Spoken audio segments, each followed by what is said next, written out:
Hey everybody, Norm from Tested here, and I'm down here in Prop Store's house. Brandon, you guys have a big auction coming up. Yes, this week. Thanks for coming down. So Thursday and Friday, February 28th and March 1st, we have the Prop Store Vintage Toys and Collectibles auction, which is over 750 lots of vintage toys and collectibles. Yeah, you guys sent Matt up to our studio, brought some really cool Star Wars stuff, vintage Star Wars stuff, things I didn't even know existed or what collectors are excited about, but it's a little more than Star Wars. Yes, yeah, I think the stuff that Matt showed you was all related to the first day of the auction. So some of the things that I've set out today I wanted to show you that are from auction day 2, which is Friday. Basically the way we structured the sale, day 1 is all Star Wars, or it's Star Wars toys and related products. So a lot of Kenner, various high-grade production items, store displays, pre-production, all the things that Matt brought up to show you samples of. Day 2 is non-Star Wars, so it's other lines like G.I. Joe, Transformers, Ninja Turtles, all sorts of things like that.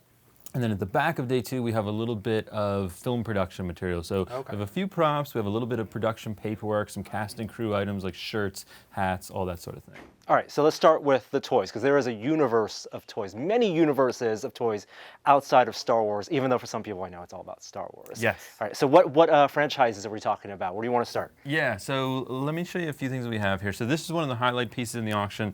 This is Indiana Jones. Now, Indiana Jones never gets as much love as Star Wars, but there is a dedicated fan base for it, and they actually did toy lines both for Raiders and for Temple of Doom. Okay. The Raiders toy line was done by Kenner, who famously did Star Wars. For Temple of Doom, Kenner, for whatever reason, did not renew, and it went to a toy company called LJN. And I think the Temple of Doom toys were put out in very limited numbers, and some of them only exist as prototypes. This is the original wax sculpture for Molaram. So that is the actual thing that a sculptor sat down and sculpted, and every Molaram toy that was produced is derived from that original sculpture. So I think in the world of toy collecting, the wax sculpt is sort of like the holy grail. It's one of one. It's the equivalent of original hand-painted artwork. You know, rather than having a print, you have the source where it started.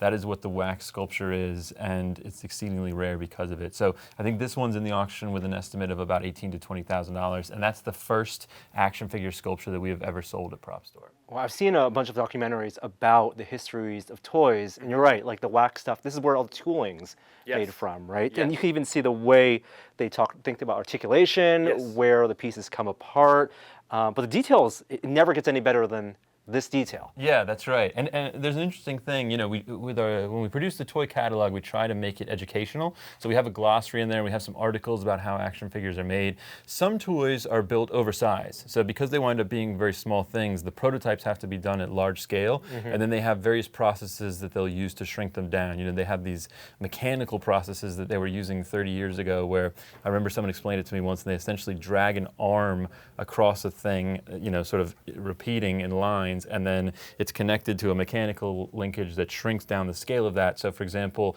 we have a coin in the auction. It's a prototype coin. It's 6 times what the final production coin size was, because you wouldn't be able to sculpt the detail in at that tiny of a size. Now, action figures like these, the standard 4-inch action figures, I guess they do sculpt at 1-to-1 size, but some of the other prototype pieces that we have are actually different scales, which is really interesting as well. And you know, I think for collectors, they love learning about the history of this stuff. You know, obviously they had the toys when they were kids. They can buy the exact toy that they had as a kid. Maybe they buy a high-grade production version of it that's graded at 85 or something, and that's nice. But then it's like, where do you go from there? Yeah. Collectors always want something new, right? They always. If you go further back in the production process, they can make more rare and rare and more rare. Yes, more one of one, and that's what this is. You know, this is the inception of all of Molaram. So if you're an indie fan, that's a cool piece. Kalima.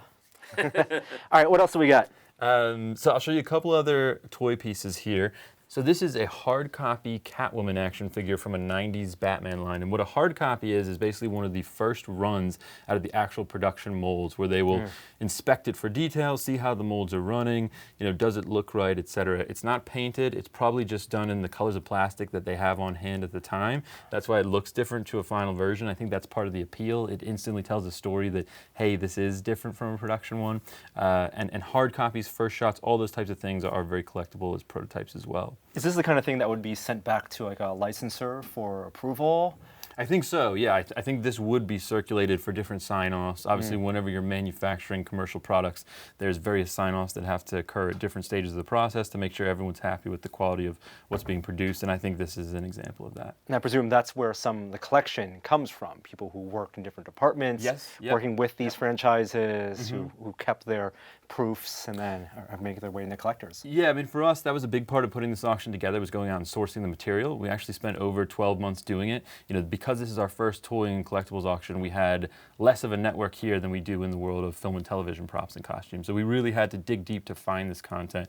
And, you know, we worked with a variety of sources, as we always do. So we went out to private collectors, people we knew already through some of the other collecting fields. We went to some individuals that we knew in the toy industry, also some individuals in the movie production industry, because, for example, we have items in the auction from the collection of Howard Kazanjian, who was the producer of Return of the Jedi. They were basically getting pieces at Lucasfilm as samples for approvals and that sort of thing, and some of those went to Howard, so he had material. Other things have come from dealers and just from some individuals that we got in touch with who have literally had things packed away in boxes for 30 and 40 years. So that's part of the fun of it, is finding things and learning along the way. You know, here's a very interesting / odd mashup of Ninja Turtles and Star Trek. And I guess why not, but also why? This is, this is a piece of printed concept art and also prototype for Leonardo with his Starfleet tunic, and the phaser in hand there as well. So, there's some slightly oddball pieces like that you find in the world of prototypes. What else can I tell you about? Mego. So Mego is a brand that a lot of people remember from the 70s. They did a lot of great toys. These are original series Star Trek figures from Mego. I believe these are about 1974. There's some other Mego pieces in the auction from Batman, Spider-Man, Superman, different other lines that Mego ran at the time. I see Star Trek. I also see Ghostbusters. Ghostbusters, yes, that's a big one for me. When I was a kid, real Ghostbusters was a toy line that I was very fond of. We actually had the fire station. I think we got it for Christmas, and that was a big one. So this is an unopened example, exactly as I remember it, and it's pretty cool. Just a great toy. Kind of reminds me of the Kenner Death Star, if you know that. The 3 levels of the playset. Yeah. So some of this stuff unopened. Yes. This is almost out of a warehouse, and it'll be up to the collector whether they want to. Open it up. Yeah, I mean, we really strive to find collector-grade pieces for the auction, meaning most of the things are going to be graded by the grading companies, and they're going to have a numeric grade assigned to them, or they're just high-quality examples that haven't yet been graded, like this one, but would be very suitable for grading. So this has never been opened, never been played with. All the contents would be, intact and they're exactly as they have been for the past 30 years. I also like the way that some of the stuff is displayed. It's displayed to be graded, but also to be displayed. Yes, yeah. So the grading process is really interesting, and it's one of the things that we learned about as we stepped into this field. There's a couple of major grading companies in that space. One is AFA, another is CAS. We have content in the auction related to both those grading companies. And when they grade the items, they really do 3 things. One is they grade it, so they sort of give you an objective value as to what the condition of the piece is. 2 is they preserve it because they lock it into an acrylic case where, theoretically, if handled properly, the condition shouldn't change over time and that grade should remain static. And 3 is they help you display it. So this is a full set of loose figures from the 1970s Lord of the Rings toys, which are all based on the Lord of the Rings cartoon adaptation from that time. And you can see they've gone through and built little individual acrylic mounts for each one of these that lock them in place so nothing can move in there, but also display the whole thing really nicely. And it basically turns it into a set that's ready to go. You can set it on your shelf of your office, your bookcase, whatever, and you have an instant display.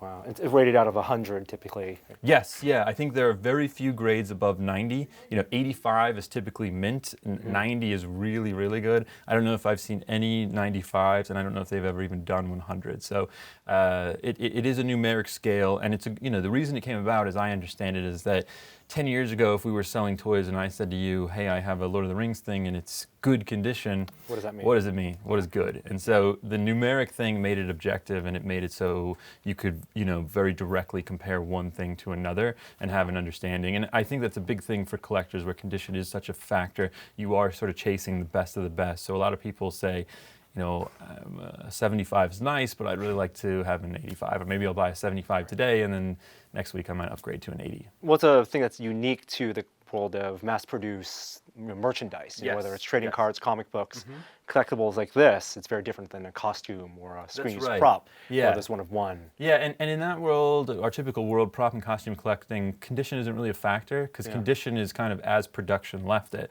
And in some cases, wear and tear defects are desirable because they show that it's been used heavily in the production process.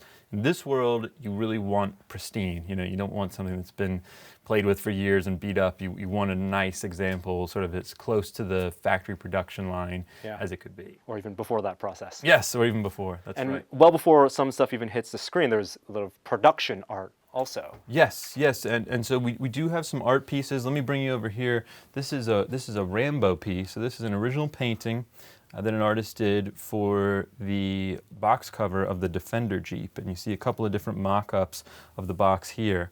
And this is the original one-of-one artwork. So if you're a Rambo fan, very great piece, suitable for framing, and tells a bit of a story in itself. I think, again, like a wax sculpt, this is highly desirable because it's one of one, and it would have transferred down to many, many production toys. And that's something that is changing today. You wouldn't find this kind of proof today. It's all digital. Yeah, it's all digital. This is an artist blew it up and painted that. That's one of the things that I always cool. notice as you look at the packages is the colors. Toys, they really work with these bright primary colors, and you have these great highlights here. I mean, look at the Indiana Jones box. You have this very primary bright yellow color. It's all designed to capture the attention of 5-year-olds, 7-year-olds, whatever, who are walking down the toy aisle. And I think that's part of the appeal of this stuff. I think it starts with nostalgia. People see these things and they remember them. They say, I had that when I was a kid. But then there's a more adult appreciation of really understanding what they went through to design these things and make them sell, make them appealing so the kids would want to buy them. And, to look at something like this, it's like it really is a great piece of design just in its own right. Is this production art of some kind? Yeah, so we do have a few movie production related pieces in the auction as well on the second half of day 2. So these are different Star Wars related pieces. This is a little gag drawing that was done by Joe Johnston during the production of The Empire Strikes Back. Came from one of the ILM model makers who worked on the film. I can't tell you exactly what it is, other than there was a lot of creative people sitting around doodling stuff all day at ILM. And that is an original Joe doodle, which is pretty cool. The piece here, this is by Ralph Mcquarrie. This is an original pencil sketch for the Crate Dragon. And Mcquarrie did this in the 90s when he was doing a book called The Illustrated Star Wars Universe. So anything Mcquarrie, very sought after by Star Wars fans. That's a good one. The Blue Harvest hat here, I'm sure I don't have to tell you, Blue Harvest was the code name for Return of the Jedi. Everybody working on the crew was issued hats, t-shirts, etc. with the Blue Harvest logo. So that's a good one, and that's from the collection of Howard Kazanjian, so a little bit more interesting because it's literally the producer's hat, which is cool. Wow, this is like being in an amazing toy store. Yes. And it's only going to be here for another week before it all has to go out to the collectors. Yeah, so we're doing a preview event Wednesday night where collectors are going to be able to come in and take a look at things before they're sold on Thursday and Friday. We also have Howard Kazanjian coming out on Wednesday, and he's going to take part in a discussion with folks who are here, a meet and greet. And then the auction will be all day Thursday and Friday starting at 11 a.m. each day. You guys going to do more of these type of toy Definitely. vintage collectibles? Yeah, there'll be more of these. I think this will be a series moving forward. It's been a lot of fun for us to step into this space and drum up some of this content. And it's a very active collecting community, so I imagine that we'll stick with it and there'll be more in the future. Yeah, you guys have a great catalog as well. Wealth of information for just about the history of toys. Thank you. Yes, we put a lot of time and effort into the catalogs, take a lot of pride in them. And, this one is a couple hundred pages of content showcasing all 750 lots. And again, we've tried to make it informational. So I think part of the appeal to all of these things is understanding what they are and why they're significant and desirable. And so as a toy fan, whether you're a veteran or a novice, we want you to pick it up and learn something. It's part of the fun. Awesome. Thank you so much, Brandon, for having me here. Yes. If you don't mind, I'm going to go stick around and get Please some do. close-up Take a looks look. at these rarities and one-offs. That's what it's here for. Thanks, Norm. Thanks for coming down. Thank you. Good to see you.